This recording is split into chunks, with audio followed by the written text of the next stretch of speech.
Hey friends, Wayne over at the Ram Man Inc. Don't forget the ink. I want to try to explain something about driveline components, and of course Kate tells me all the time, Uncle Ron, people that have not messed with this stuff all their life, they don't understand. Oftentimes. Some don't care. I don't have to understand everything about everything in order for it to work. I just take it for face value. Here we have the two components on a typical Dodge truck. First off, let me say that all that we've done with our locking hubs, it's really not new. Okay, I'm going to repeat that. It's really not new. Arthur Warren started messing around with the Jeeps in 1948. Warren Industries. He's the one that developed locking hubs, and a lot of the companies picked them up through the 50s, 60s, 70s, 80s, and of course, through the 90s, if you bought a four-wheel drive vehicle, it had locking hubs on it. They just came that way because they knew that leaving the front axle engaged was absolutely ludicrous. But when the manufacturers went to the unit-bearing hubs, because it would entail a redesign, they quietly got rid of the locking hubs. It's just never mentioned again. That's why you got people in their 20s and 30s and some that didn't mess around with trucks. They've never even seen a locking hub. They have no idea of the concept or anything. But somebody that messed around with this stuff back in the 70s and 80s is very familiar with it. And it's nothing new. Once again, it's nothing new that we've done. We've just taken the factory components from what people did in the past and incorporated them on the unit-bearing hub. Now, I still have people today that, not so much anymore, they tell me, well, if you ain't got a nut, it won't stay together.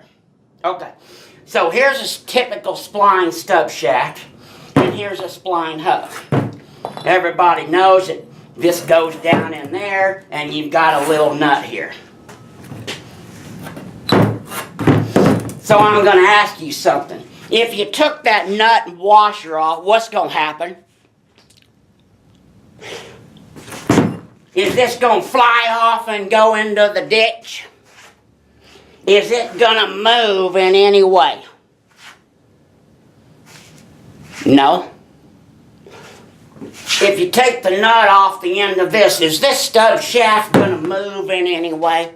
Is it going to fly through here and cut a hole and fly through there and end up in a ditch? No. Is it going to knock its way through the carrier and punch a hole through the carrier and come out the other side? No. Ludicrous ideas.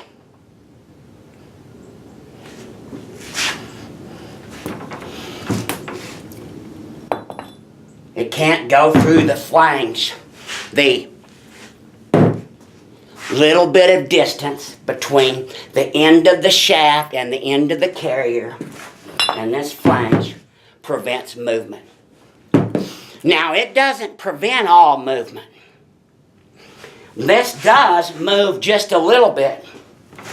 And it needs to, when you turn this distance and here, they change slightly with a U-joint setup. There's a little bit of movement. You don't know about it, but there's a little bit of movement. I want you to think about something. If this is tied down in the hub, and this moves just a little bit, 50 thousandths that away, what keeps it? There's no nut in the carrier. There's nothing holding the inner axle in. The inner axles just slide out. They have movement. They can float. Yes, they can float. And there's nothing wrong with a little bit of float.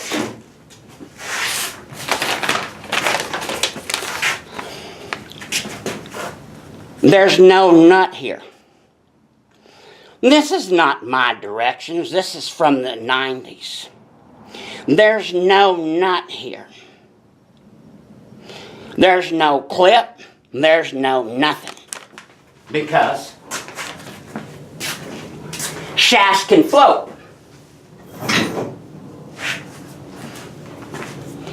You ever notice that CV shafts got this in and out movement? Oh, can't have that, it'll break, that ain't right. Well, they all do. Yes. That's for the adjustment in length on the travel. Yes. So,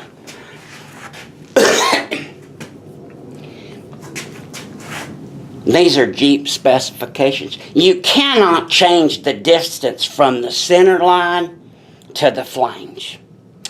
You cannot really change that distance because it's determined. So that you have the correct clearance in and out. And so that's what we had to do to maintain that. This is a factory Jeep hub. And this has the same factory specs. So, that shaft goes in there.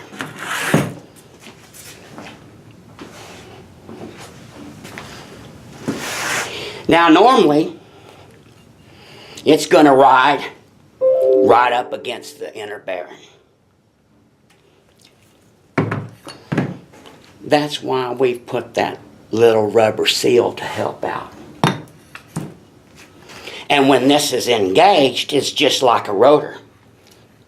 Centrifugal force is throwing everything off of here, throwing it off.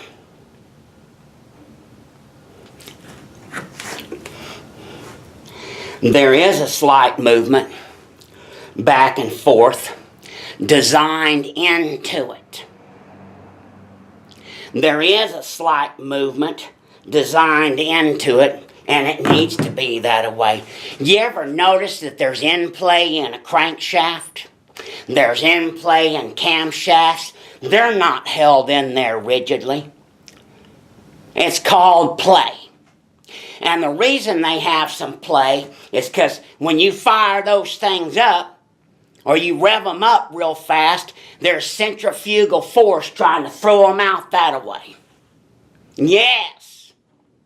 And so you have a little bit of give, or thrust plates, or thrust bushings to calm that down, and it's built in. Now, when you engage your axle, this wants to come out. When you put the motor power to this, and the axle too, it wants to go this way. Until it hits and stop. So, yes, there is a slight amount of end play built into the system. Now, when these are sitting still like they're designed, which is 99.99999999% of all four-wheel drive vehicles, they're just sitting there. They're just sitting there. They're not bothering anybody. They're not moving in and out. They're not doing anything. They're just sitting there. Now, when you put the motor power to it, it wants to bottom out right there so that there is no gap. Now, somebody asked about debris. No axle's watertight. You're not supposed to be submerging axles. Matter of fact, every service manual that's ever been made for a vehicle, especially four-wheel drive, it tells you if you've submerged the axles, they actually want you to, at minimum, drain all the fluids and refill them or disassemble the entire thing. Now, nobody does that and never has. Just ain't gonna. But that's what you're supposed to do.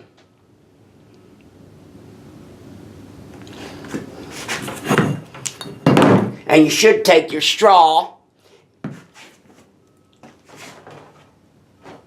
with your white lithium grease and grease those from time to time.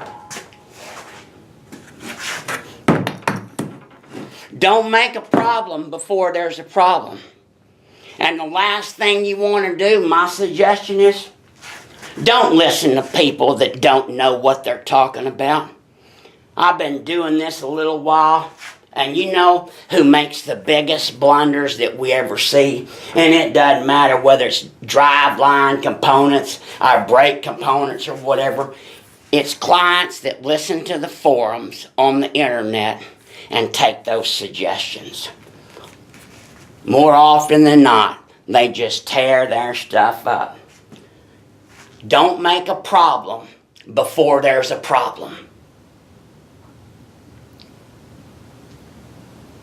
Especially when there's hundreds on the road. Bye.